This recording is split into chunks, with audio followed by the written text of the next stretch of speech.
welcome to Short Film Saturdays, our last Caribbean Short Film Saturday for 2022.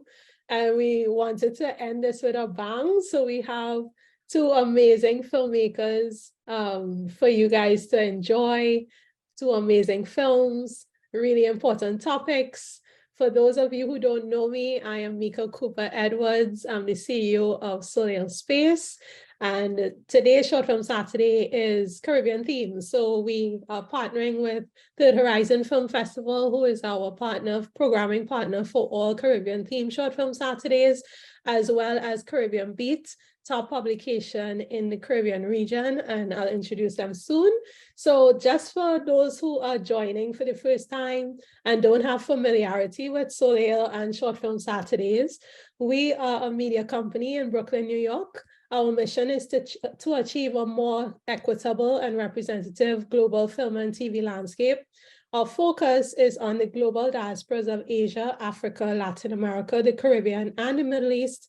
And our goal is to really elevate all the untold stories from these cultures, form closer bonds between our communities around the world, and provide opportunities and resources for our filmmakers to produce premium world-class content. So we specialize in film, TV, and editorial media, and aim to lift up underrepresented voices from these regions, such as the two you'll see today, that have not been seen or authentically represented in the global mainstream. So we feel there's no better way to do that than short films, and that's how Short Film Saturdays was born, because shorts are often an artist's earliest form of artistic expression, very pure and executed with very limited resources. And so since we launched Short Film Saturday late last year, we featured 73 films from 59 filmmakers in over 30 countries to date. So we're really proud of that, and we keep adding new places in the world for people to experience through film. So now let me introduce our partner, Third Horizon Film Festival. Alicia, you want to tell everybody a bit about Third Horizon? Sure. Hello, everyone. My name is Alicia Cristiani. I'm the Associate Director of Community Engagement for Third Horizon. Third Horizon is an award-winning film collective. We're dedicated to developing, producing, exhibiting, and distributing film and other art forms that give voice to the stories of the Caribbean, its diaspora, and other marginalized and underrepresented spaces in the Caribbean. In the global South, sorry. Our films are screened in festivals such as Sundance, Black Star, Berlinale, and TIFF. And in addition to producing our own work, we staged the annual Third Horizon Film Festival in Miami, which explores the exciting new wave of cinema and creativity emerging from our fellow filmmakers across the Caribbean and its diaspora. All right, and our other partner, our editorial partner that covers all Caribbean themed Short Film Saturdays is Caribbean Beat. And Caribbean Beat is and always has been a magazine about the real Caribbean, a general interest pan-Caribbean publication produced in the West Indies by Caribbean people. The magazine's original mandate was to get behind the familiar stereotypes of the region and the diaspora to show how rich Caribbean life really is. Our music, our art, our literature, sport, fashion, all cross sections of Caribbean life. And it's a mandate that they stayed true to over 30 years, making the Caribbean Beat the only magazine of its kind. It's also the official magazine of Caribbean Airlines.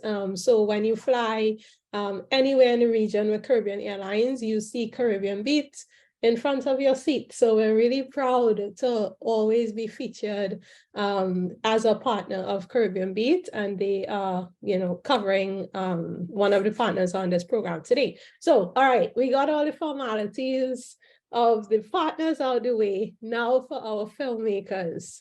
So our first one up is Kaleb D'Aguilar.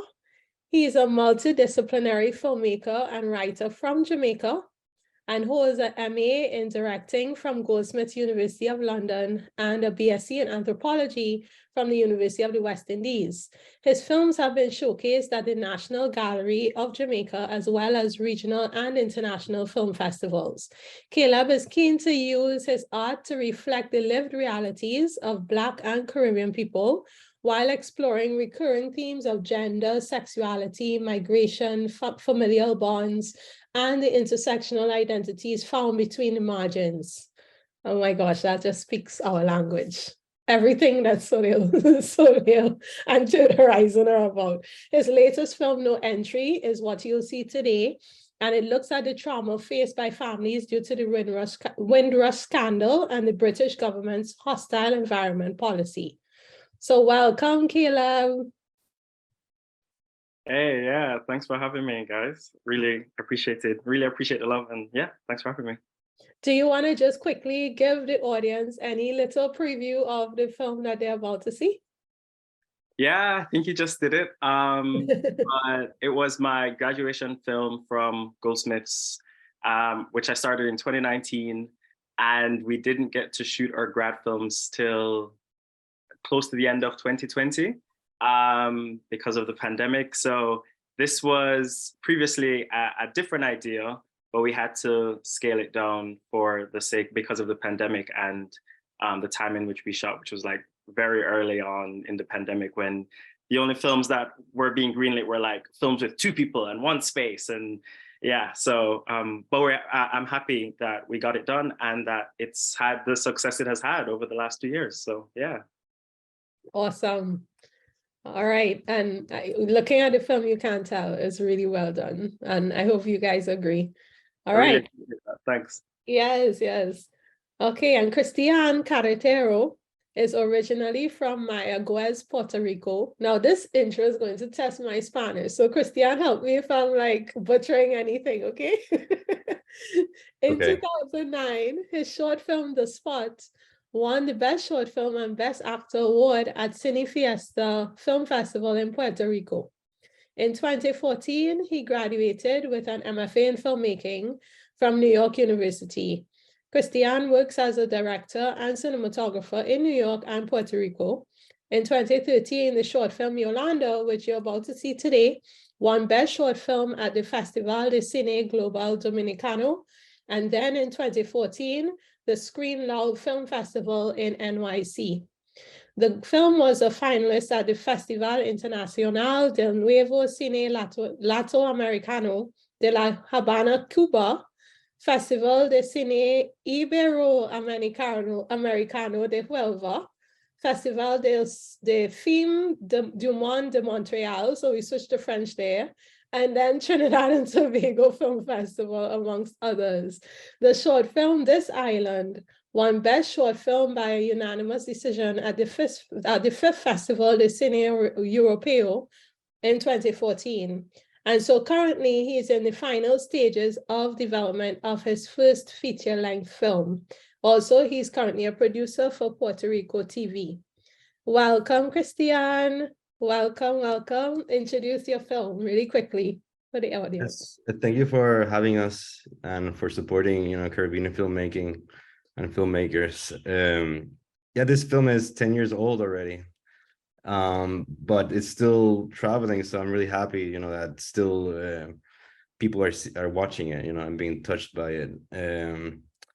And yeah, this film, I made it as part as when I was doing my master's at NYU. And it, the interconnections between Caribbean islands with their cultures and their history is very important to me. And I'm from the west coast of the island, so we're very close to Dominican Republic. And since I was a child, I've seen these boats of immigrants coming to shore, and for me, it was always a very heroic task, that they go through. And so I always had that question within me, and through this short film I was able to research and learn more about that. Awesome. Great intros, guys. All right, so for those of you who are new to this, which I'm hoping is not many, because we have a lot of repeat people from around the world that tune in every week, but really quickly for the newcomers, the way that this works is that we're going to screen both films, right? Once we're at the end of the second screening, we're going to come back and we're going to start the Q&A with the 2 filmmakers. And at one point later in the Q&A, then the audience will get to ask questions. So feel free to chat, you know, like you do in the cinema during, afterwards, but keep your audience questions ready so that we can ask Christiana and Caleb when it's time to pose your questions, to take the audience questions. All right, so we're gonna get ready. In the meantime, like and subscribe this channel if you love what you see, and enjoy the two films. We'll see you soon.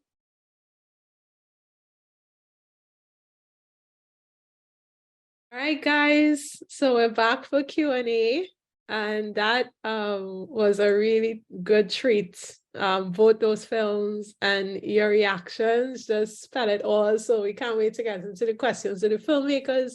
If you're just joining us, this is Short Film Saturdays with Soleil Space, the Horizon Film Festival, and Caribbean Beat. And you just watched two films by two Caribbean filmmakers, one British Jamaican film by No Entry, Kaleb D'Aguilar, and then the second film was called Yolanda by Christian Carretero. So we're going to ask the questions in the order that the films were screened, right? So first up was No Entry.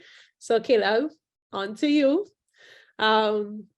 There's so much that we could talk about in this. Like, I'm so sorry that we have such a short Q&A. I think I have a lot of my own questions that I'll ask you after. But to bring context, first of all, to what we saw, particularly, I would even say just for a non-Caribbean audience, I think there are a lot of Caribbean people who don't even know about the Windrush generation and that history in the UK of the Windrush generation. Tell us about that, first of all. Yeah, well, the Windrush generation refers to the mass, I guess, migration of Caribbean people from the 50s and the 60s in the UK when they were called by the British government to come and post-war and help rebuild the country in like post-war, in the, you know, after the war. And so a lot of UK people came, and they were invited to come, they were invited legally.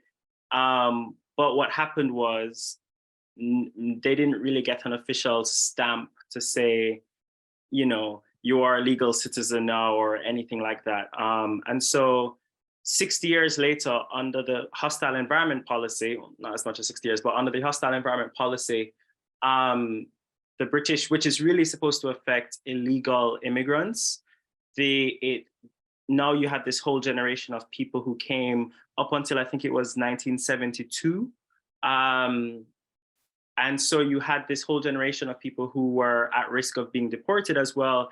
And that's because, you know, a lot of them either didn't get an official passport during that time. Many families did, but a lot of people didn't. And so you had people who were parents, grandparents, really a lot of people in the older generation who were suffering in silence. That's kind of the term that is used to describe what happened, because they didn't tell anyone. I think they felt a lot of shame because this happened to them.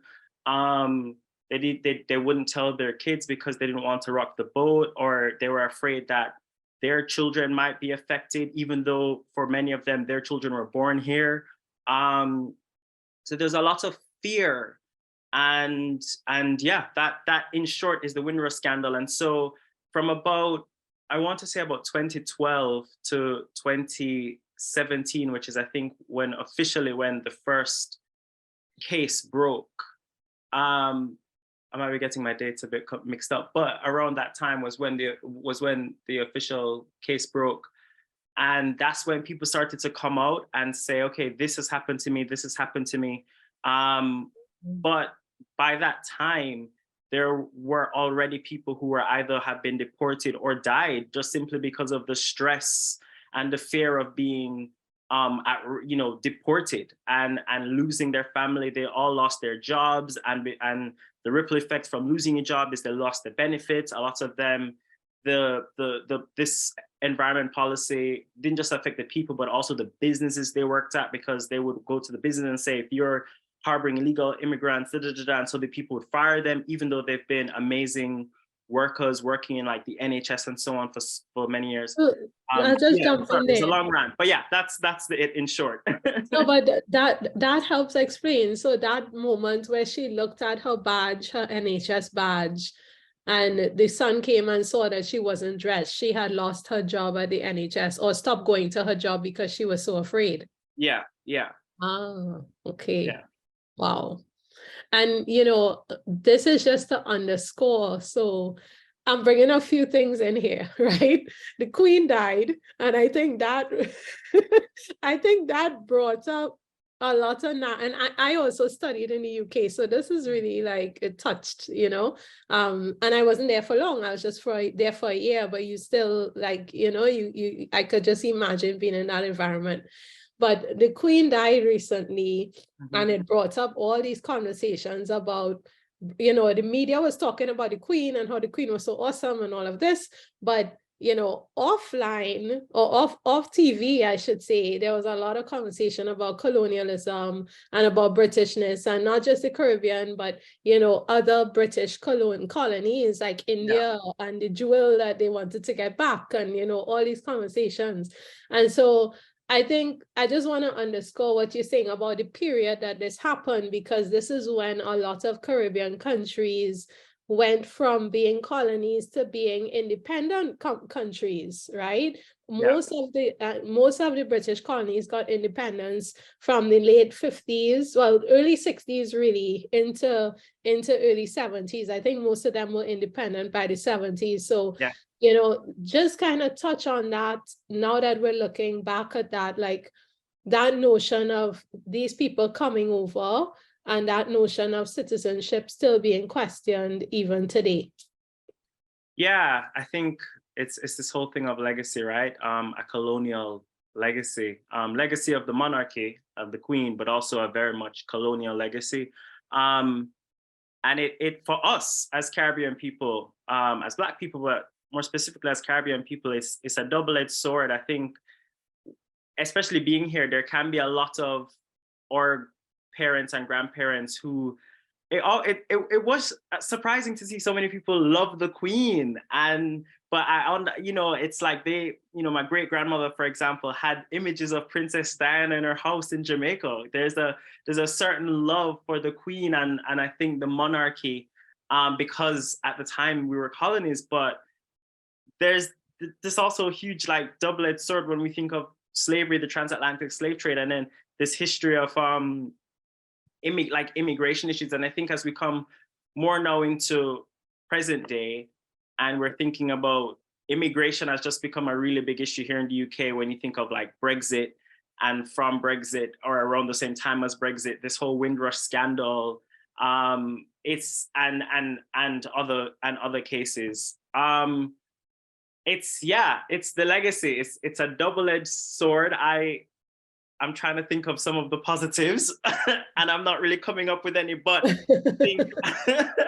I think maybe there are people who want to acknowledge some things as positives, but I guess it's you know, when thinking about history, it's maybe not always okay looking back, but okay, what are we doing now as we move forward? And let me just say that there was a push for, in thinking about moving forward, there was a push. The government has acknowledged that the scandal was, it was terrible. What happened to these Caribbean people were terrible. And there was supposedly this huge payout that the victims were supposed to get. Many of them still have not gotten that to this day. And many of these people have died in the countries they were deported to, still haven't been able to come back and not received any compensation for it. So, yeah. Mm-hmm. When I watched, I think, and in this conversation, I think innately tied up with migration and legacy is the question of identity, right? And I feel like as Caribbean people, especially in the diaspora, that's a conversation that's constantly happening. Yeah. Like, who are you? Where are you from? What can you claim? You born here, you born there. Are you really this? Are you really that? So when the mom says, when she's looking through her papers or she's on the phone and she says, well, all my life I've been in England, I'm British, right? That kind of, I get why she says that, but it also strikes me with the many layered conversations people are having about who they are. Are you Jamaican? Are you British? Are you American? Does it matter where you were born or raised or how long you spent in a country?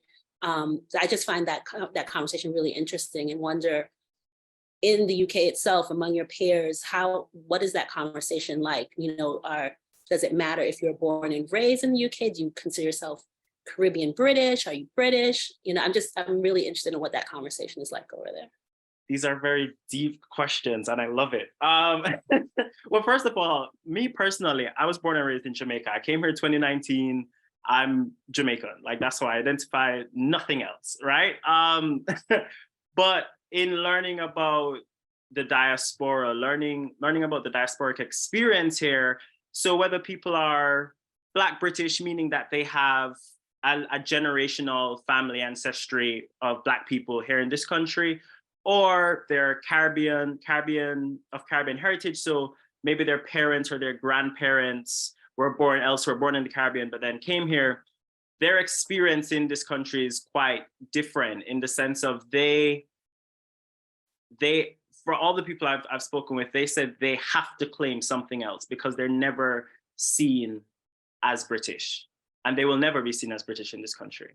And so there is even for, you know, Jamaicans, meaning people who were born here, but whose parents are Jamaica, grandparents, but they've never been to Jamaica, right? They claim Jamaica hard and a Jamaican identity because you have to, as a means of survival, as a means of finding an identity in this country. Because the society will always give you that question, oh yeah, but where are you really from? And so, yeah, I find like that's the conversation more or less, that there is, I think, a kind of push now to, I don't want to say a push, but I do find that people are more open to claiming this identity of Britishness because, well, in a sense, you have to. Like, well, I live here and I should have all the benefits and the privileges that comes with living in this country that you do, you as someone who is white, right? I should have the same opportunities and the same access that you do. So I find that, I think in the conversations I've had, it's not that people don't want to claim their heritage, but there is a kind of push to also claim this sense of Britishness, whatever that is, because it is important when you think about why can some people claim it and others can't? It's a nuanced conversation, and depending on where you are in life. And this film really evoked that for me, so I wanted to explore that. But also, why was this an important story for you to tell? Like, why did you choose this topic, and is it personal to you? Is this an experience of yours? When I came here to study, so 2019, moving into 2020, there was what was the Jamaica 50 flights.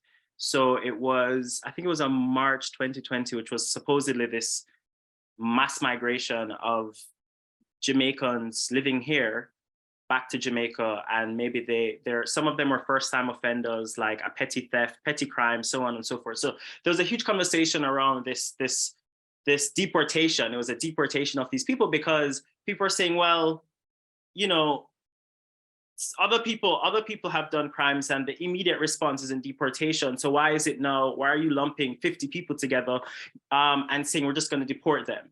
And that reopened the conversation about the Windrush scandal and opened my eyes about it, because I've heard about it, knew some things, but didn't really know that much.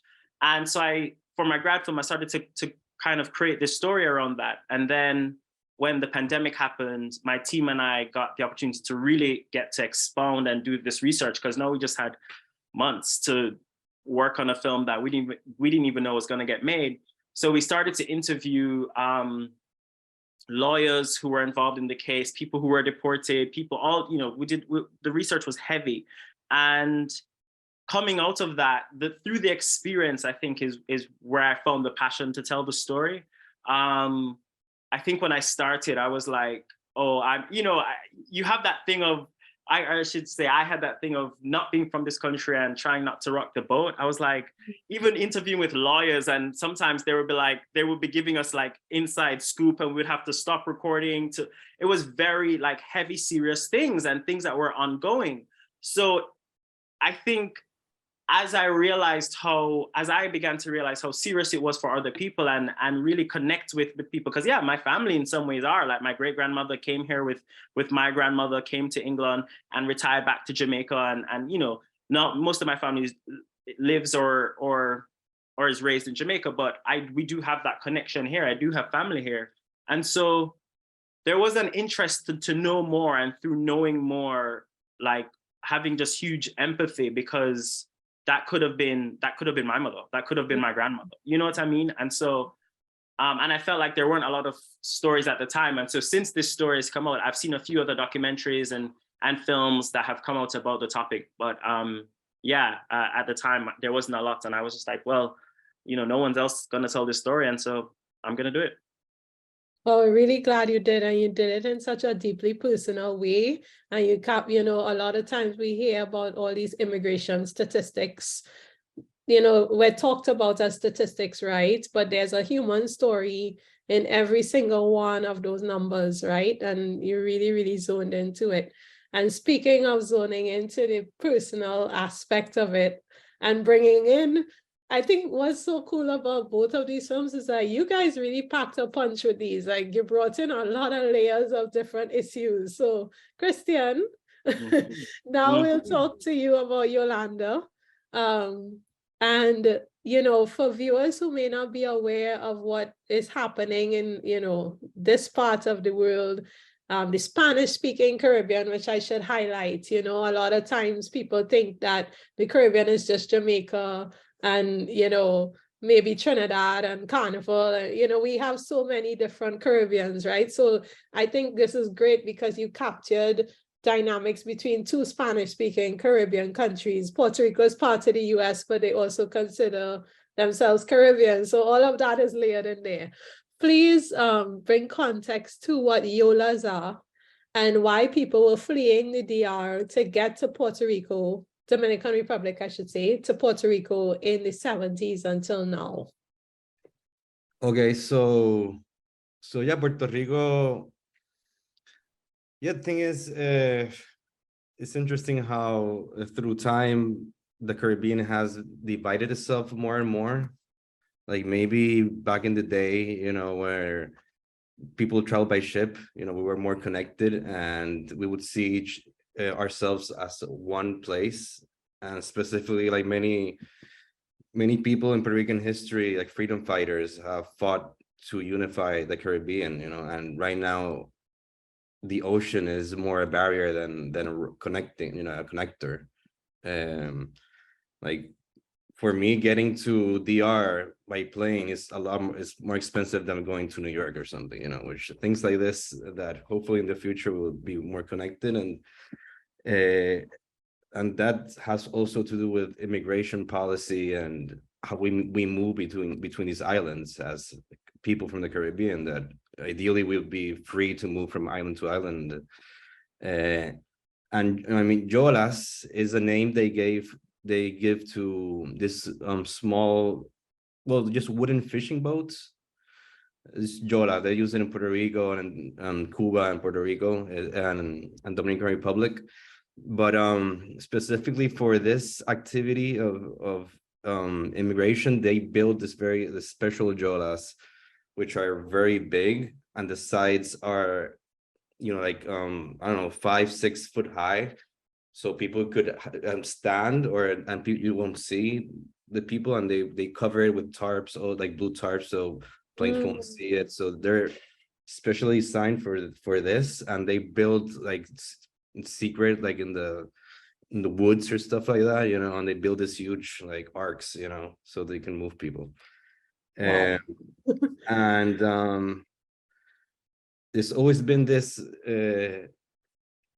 this flow of immigration from DR to Puerto Rico, specifically, you know, especially because since we're you know, a colony of the US, where it's easier also to go to the US through Puerto Rico, and also, I guess, economical reasons, but right now a lot of people are moving to DR from Puerto Rico, so it goes both ways in a way. And it's mostly in that direction, people moving from the DR to Puerto Rico, and most Puerto Ricans, if they migrate, they migrate to the US.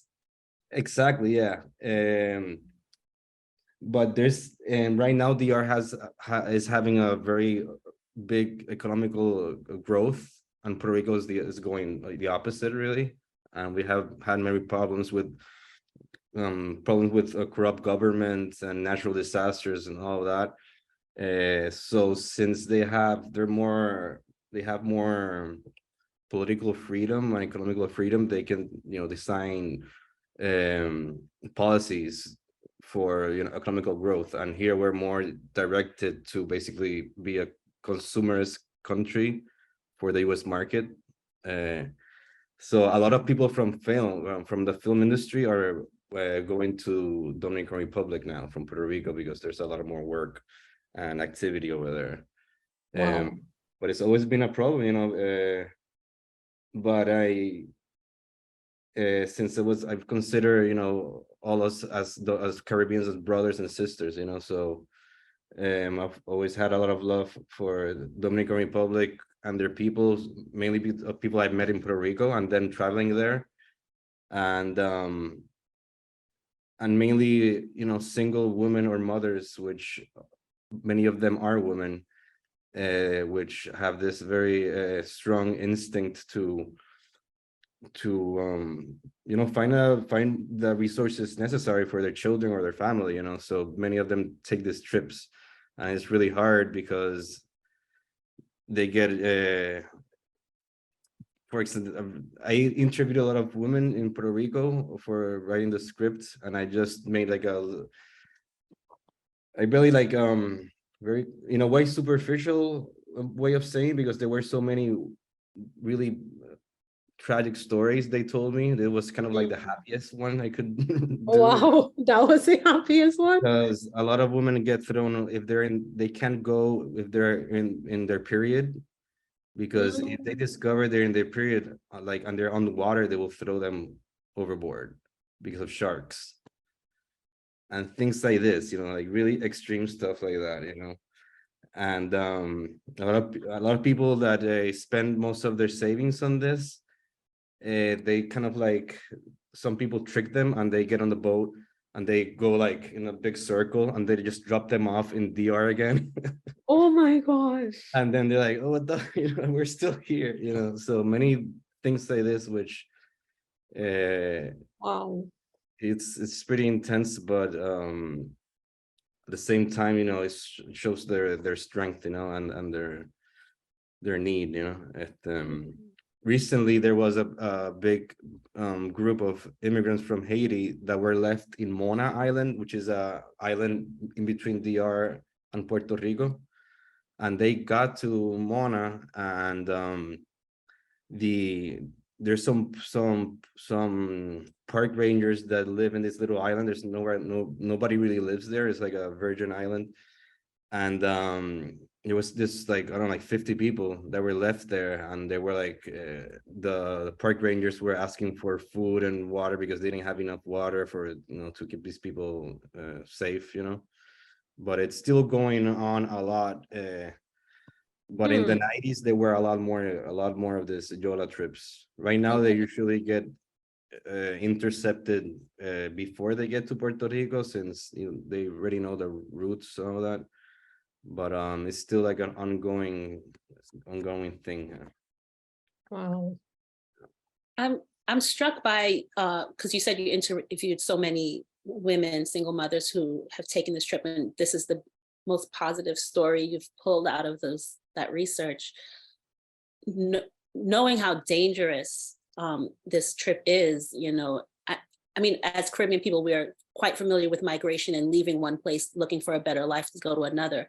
But I think most Caribbean people don't have to make such a dangerous choice, risk life and limb to seek a better life. Can you speak to what it is that drives, what is it that people are trying to escape that drives them to say, okay, I'm willing to take this chance with my very life to get to another place? And is that something that still is that like still a driving force, or is that just something that was mostly, you know, in the 70s and 80s and 90s? I think it's pretty much the same now. It's just economical reasons. And also, I mean, there's also a big chance that the trip goes perfectly and you know, it's like 4 hours and you're in Puerto Rico, and you know, and it's crazy, you know. I mean, then they pick you up and they bring you to your family or some other people, but usually there's a lot of Dominicans in Puerto Rico, and with there's family connections, so it's still a big step, you know, just jumping this little piece of water, and then you can get a job and make dollars and then send back. It's the same, you know, story. Worth the risk that Yeah. you be taking to help your family. Yeah, I guess. I mean, yeah, I guess it's very difficult for. That's the thing. If it was easier for people to move from one island to the other, they wouldn't have to take these risks. But since we're so divided politically and sometimes economically as well, and more Puerto Ricos, since we're like the US and we're like, you know, like this big barrier around us, which is something that I like to explore in film, you know. Well, that's also very complicated, right? The US Puerto Rico relationship politically. Yeah. It's a whole big issue, or like talking point here in Puerto Rico, like. Okay. And so you also brought in, like I said, there are a lot of layers to this. You brought in in Yolanda's character, that whole notion of sex workers, right? And so, and the first time this is the third time I'm watching this film. I didn't get in the beginning, the first time I watched it, that she was a sex worker. I actually thought that at the end, when she kind of offered herself to the guy, it was just out of desperation and, you know, like just being creative with what she had. But she's a sex worker, and she, you know, she expressed that she's tired of living the way she does. And she was saying that, you know, there was a little interchange. Was it her mother or her grandmother before she left as well? Why did you feel like that was important to include in her character? Obviously, you know, the sex tourism trade is a thing in Dominican Republic. So was it that you were kind of trying to, you know, nod to that a bit, or just speak to the female reality and that desperation? Yeah, I guess it would be both. There was a scene that we cut out that talks more about that, but we thought it wasn't necessary. You know, we wanted to make it about sex work, but yes, it is a little hint of, that she is sometimes does that type of work. And it was when I went to the DR before filming, and I spent a couple of weeks researching and meeting people, especially in this community where we shot. That's called Andrés de Boca Chica, and it's really close to the capital. And I met a lot of people, and just like I saw how regular or like accepted sex working was. You know, like, you know, you don't have to do it all the time. You know, like sometimes I do it, and the thing is that they make a lot more money than doing any other work, you know, or most other work. So you see people that you talk to, and they're, you know, so it feels that is, I don't know, I kind of like was very was thinking a lot about you know, why this woman, you know, why they use their bodies for, you know, to make money, and how difficult that must be. And there's also like younger girls, and the friend that's from the community that I was with, yeah, he told me that, you know, this is hard to live, you know, sometimes, and there is that option. Why not you know, sometimes do that and make, you know, I don't know, $100, and instead of, you know, spending a month doing some other work. Right. So there is always that temptation, you know. So it's not it's just because the temptation of money. And yeah, it's very, very present thing in Dominican Republic. And yeah, and I just met a lot of people that I didn't know worked in that in the Industry. that industry, and they did, you know. And so So I it's got kind a of lot of things. always a last resort option that people have in their back pocket in a way. Yeah. Interesting. All right. So we have a couple questions for both of you. And while we do that, I'm going to cue the audience to start submitting your questions. You guys were chatting away the whole time. So if you asked a question early on when the films were playing, it will definitely be buried by now because I see that the chat is still on fire. So make sure and repeat your question in the chat now if you would like us to ask it. So you could go ahead and submit. All right. And in the meantime, you know, the whole aspect of these topics being very difficult, and now your work as a director, while on set, did you, as you were going through this process, and Kaleb, I think you talked about this a little bit in the research phase and the kind of heavy stories you were discovering, but how did it affect you and your mental health and your ability to, you know, to kind of compartmentalize these heavy stories and keep your crew motivated to finish your films?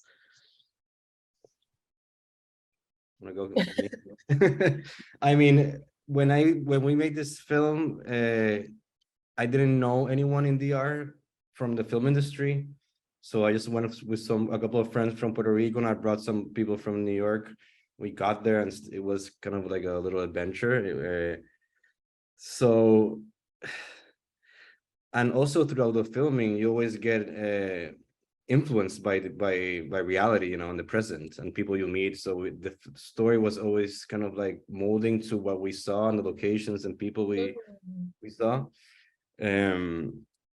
But for me, it was pretty hard, not during filming, but through the research process a couple of weeks before, because I had written a script and I got there and I started meeting all these people, and I completely changed it and made it more observational and more like you know, like getting a taste of their reality more than something like more dramatic or like, I don't know, more complex, more simplified a little bit. But yeah, I mean, I had, you know, I met people that did this, that worked doing these trips, you know, the illegal trips. You know, I also talked with people in this the sex industry, work with, you know, like prostitutes or also like pimps, I guess. So they will tell me their stories, and I got in this world, like, you know, like underground world in DR, and sometimes was a little bit scary. With almost in one moment, with the police almost came in and break into this apartment. I was, you know, hanging out with these people, but I mean, it was more revealing and humanizing, and like for me, like the whole filmmaking process is more about me understanding or learning and or clarifying questions that I have. And even though what I, you know, things I learned are difficult to listen to, it kind of like proves like the strength of humanity and people and dramatic story, you know, of the immigration story. So it was hard, but at the same time, it was really good to have more clarity of what really happens. What about you, Kaleb?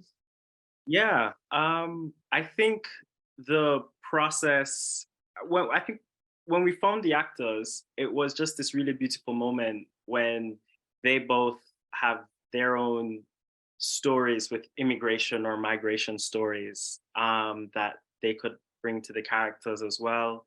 And so from the jump, I felt like, oh wow, there's a core unit of people who we all kind of understand the story we're trying to tell, and we're all really passionate about telling this story and these stories like this. And the shoot was quite difficult because, again, like, we didn't get really any like prep days and things like that because no studios were open. Like, we got this equipment, we were using like new equipment that we really wanted to use to achieve some of that play with light and things like that. But we were kind of learning everything on the day. So there was a lot of patience and grace that was extended by the crew and the cast. But it was actually a very beautiful shoot. When I think back on it, and I really think of it as a very beautiful time. But that last day was very difficult. I woke up feeling sick, just like terrible, like not like flu, but just uneasy. And we had to shoot. We shot in the morning. We shot when the police those border agents invade the house, and I just remember like being tense the entire day, and then like on the brink of tears almost. And then in the evening, shooting the jail, it's not jail, but the detention center right. scene, that last scene. And again, just really difficult to shoot, like just really like emotionally difficult, not just for me, but like for everyone. Like, I think the 3 previous days, everyone was it was light. We were all having a great time. It was like, yeah, this is great. Oh, there's issues, but it's fine. And then the last day, everyone was just quiet. Like, it was a quiet set. And I think it was that beautiful moment where as a director, I really had to like hold the actors, like create a safe environment and a safe space to like catch them when they fall. Because also I say some of them, like it was only two main actors, but for them, it was extremely difficult for them and extremely personal at different moments. So really having that space and that time to go, okay, like everyone clear the room, like let's give it some time. Like, it was a very emotional day, I think. But also it was difficult afterwards, the post-production process, and realizing, as all films are, it's hard to fix, to create the film, especially when you don't have that necessary prep. And I remember just really going through a really low period of like, oh wow, I was really excited and really passionate about telling this story, and I don't know if I got to tell it in the way I wanted to. But as the film started to be accepted into festivals and started to have conversations like these, especially last year, like I've had a chat at the Third Horizon Film Festival, and just like seeing the response re-energized and relit that thing of like, wow, okay, no, I'm happy. We're all really happy and glad that we made the film. So yeah. Mm-hmm. Before we jump to the audience questions, I know y'all will have some questions you want to ask. I just want to observe really quickly that though each film had a main character, I really enjoyed that you also folded their children and other family members into the story, because migration just isn't just about the one person who's traveling. Their movement affects others. So, Yolanda's mother or her grandmother, how angrily she's sweeping and like she's not paying attention but she's affected, and the boy wants to go with her. And I was really struck by how in No Entry, the mom doesn't say anything to the son. She doesn't want to involve him in the drama, but he gets swept up in it at the end. I just think that was important to reflect that this is not a single person's story. It affects a family, a community. And I wanted to, if you could speak briefly about, your thoughts on that as you were writing and filming. I guess I can go very briefly. The original idea for No Entry was about the boy, and like, what happens when a boy finds out that his mother is at risk of deportation, or like his mother has just been deported, what happens? And that was like the original script that I penned, and it was gonna travel across London and things like that. But then when we received those limitations and had to scale back and had this time to really zone in on the Windrush scandal and what it meant for the people who were involved in it, that's when we realized, okay, let's actually take the time and tell Valerie's story. And so, and the crux of her anxiety being her son, you know, that, and so her son is involved, is like at the heart of the story, even though it's about her and like her in a sense, maybe her journey, her grief, realizing the kind of the wall that can't be moved. It's her son is still a major part of the story. And even though I was reading in the comments, like people are so annoyed with him, like, oh, you know, like, why do you let them in the house? Yeah, like see that she's hurting, like ask about the mom. It was really enjoying reading the comments.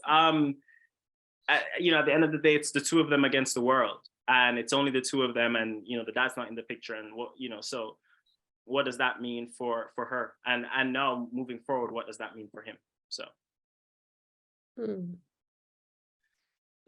Well, yeah, I mean, it's true, you know, like most of the reasons for why you would, for example, go in a Jola across this treacherous ocean is for your family, for your children, for, you know, for your family's future.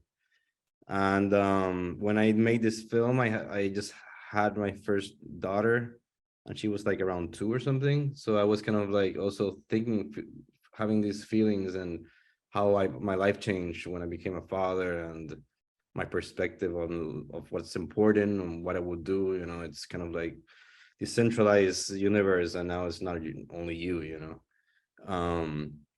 So I thought it was important to include the family part, which is, you know, kind of the main drive for Yolanda's character, you know, to get ahead and kind of like provide a better life for his kid. So yeah, I guess also was kind of like more a personal thing too, and also kind of thinking about most people that I interview were mothers, you know. So that was the main thing, and that was the heart of their story, was their children. Okay. Oh, that's a lot. All right. Well, the audience is firing away a lot of questions here.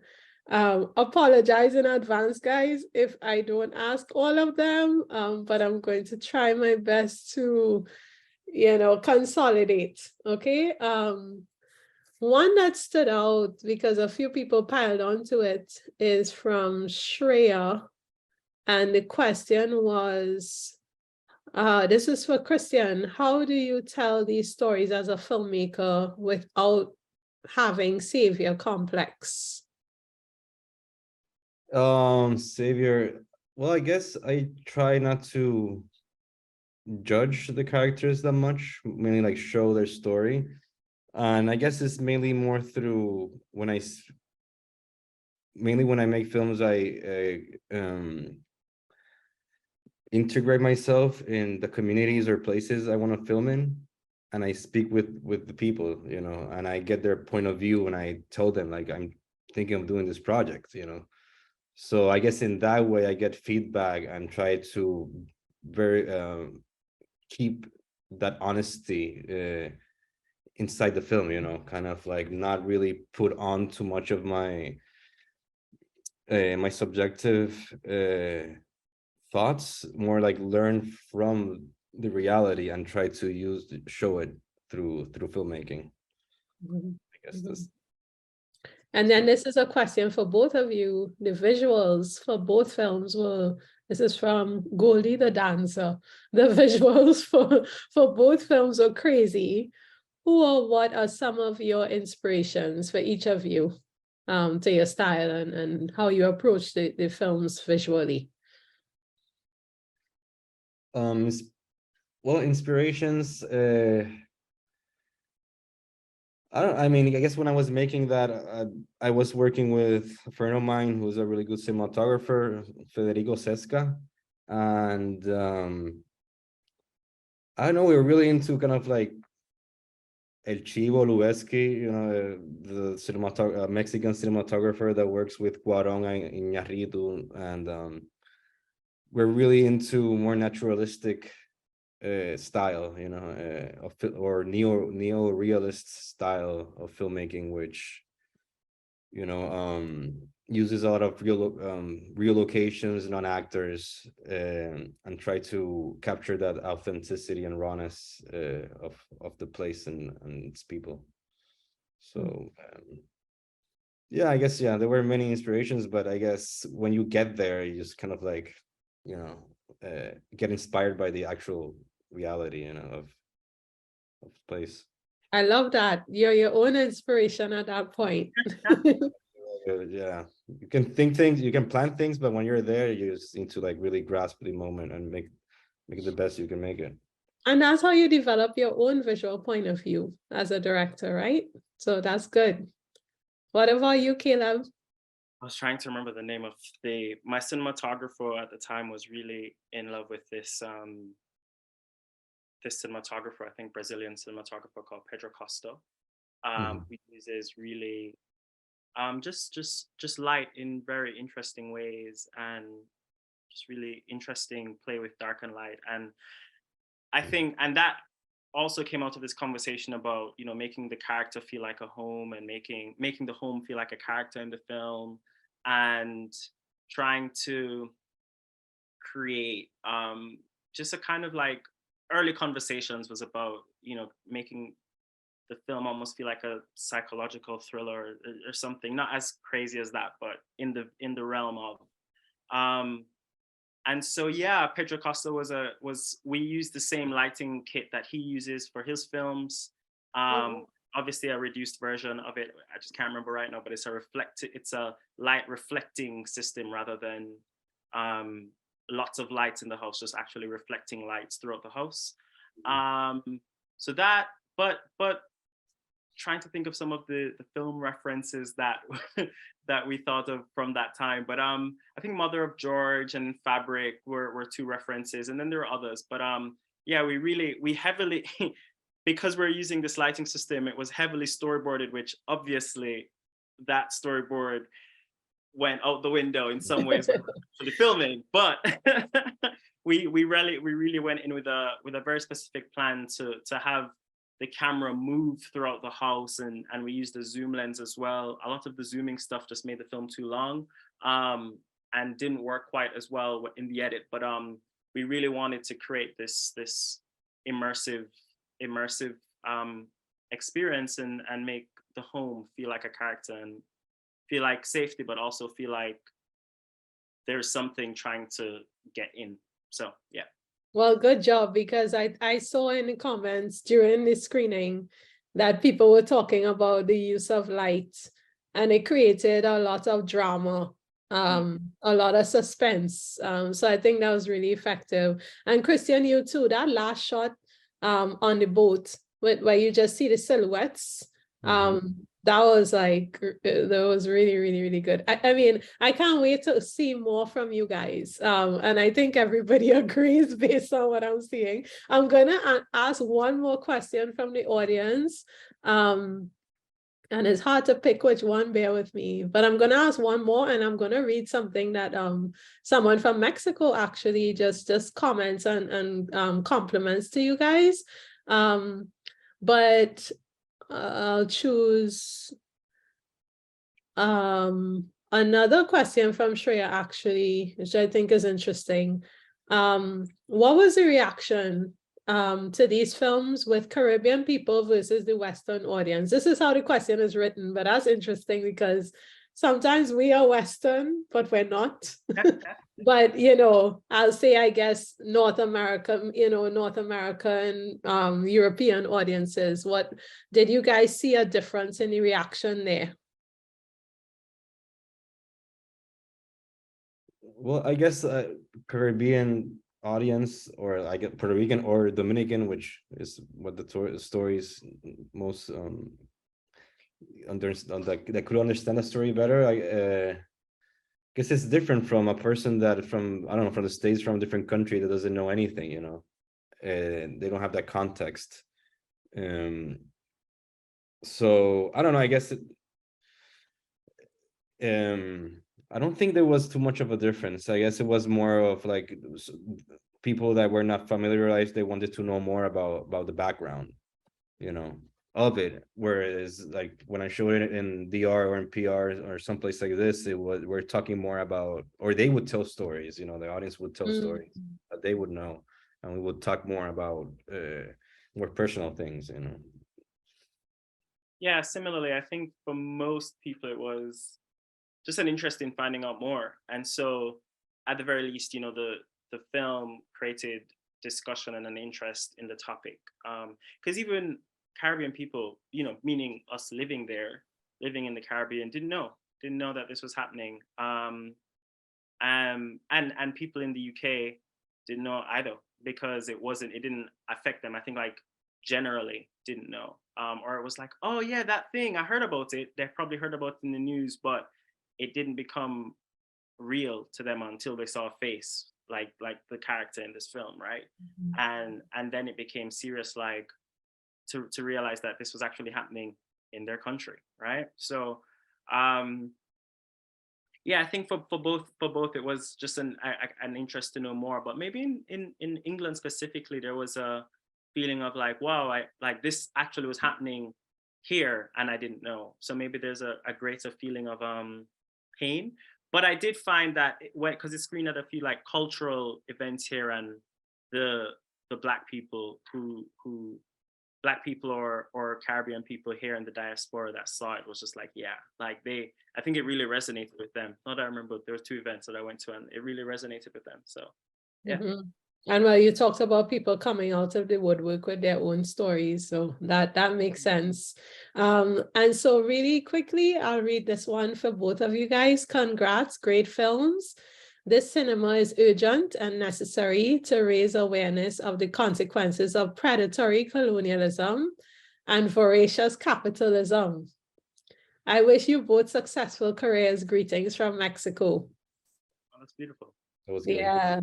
Congrats. All right, so really quickly to close, the question for both of you is, what's next for you? What projects should we all be looking forward to? And how do people keep up with you? So give us the what's next, and then, you know, any socials or websites that you want people to go to so that they could follow your work. Want to go, Kaleb? Okay, fine. Yeah, I'll go.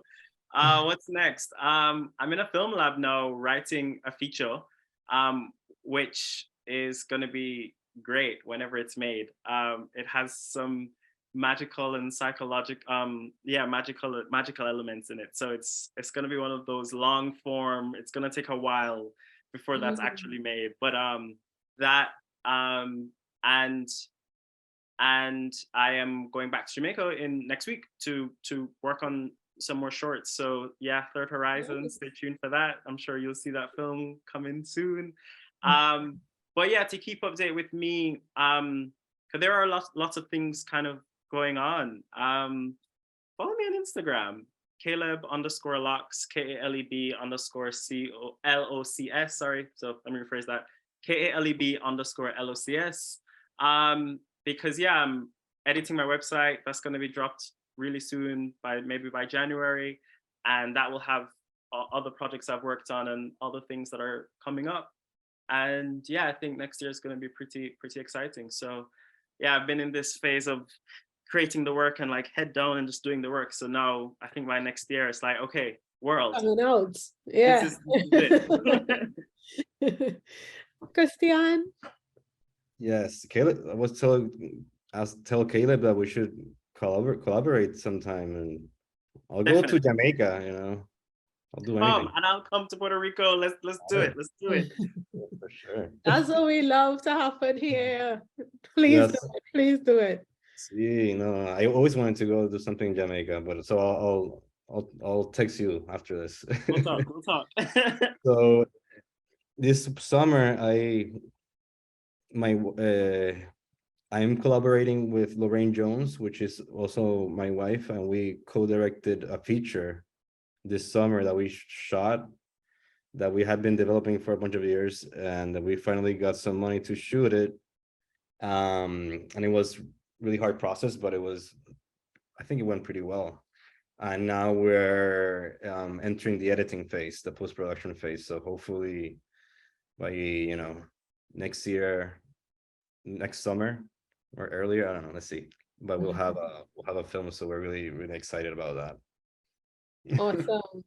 Awesome. Well, we can't wait to see it, because if this is any indication of what's in store for you guys, there's a bright future ahead, especially if you collaborate. I would love to see that. All right. Okay. So thank you, everybody. This was really, really great. Thank you for all the questions, all the comments. Thank you, Kaleb and Christiane, for such amazing films.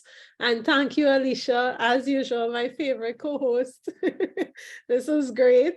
So this is the last Caribbean edition of Short Film Saturdays for 2022. And we have 2 more Short Film Saturdays coming next week, actually, November 19th. We will have a Pakistani and Sri Lankan American filmmaker, Aksa Altaf, and an Afghan American filmmaker, Omar Kaka. And these films will also be a bit sad. So there's warning you guys, I think they'll be even sadder than these 2, but really excellent films. And so follow us if you want to keep up with all things Short Film Saturdays and Soleil Space at www.soleilspace.com, our new website. Follow us on Instagram, follow Third Horizon Film Festival, our partner for today, as well as Caribbean Beat. Alicia, you want to say anything on behalf of Third Horizon before we close? We're just so happy to be a part of this. You guys are amazing. You're so talented. And thank you for sharing your work with us. And we look forward to what's coming up. So we're staying tuned. Yes. All right. Bye, everyone. Thank you.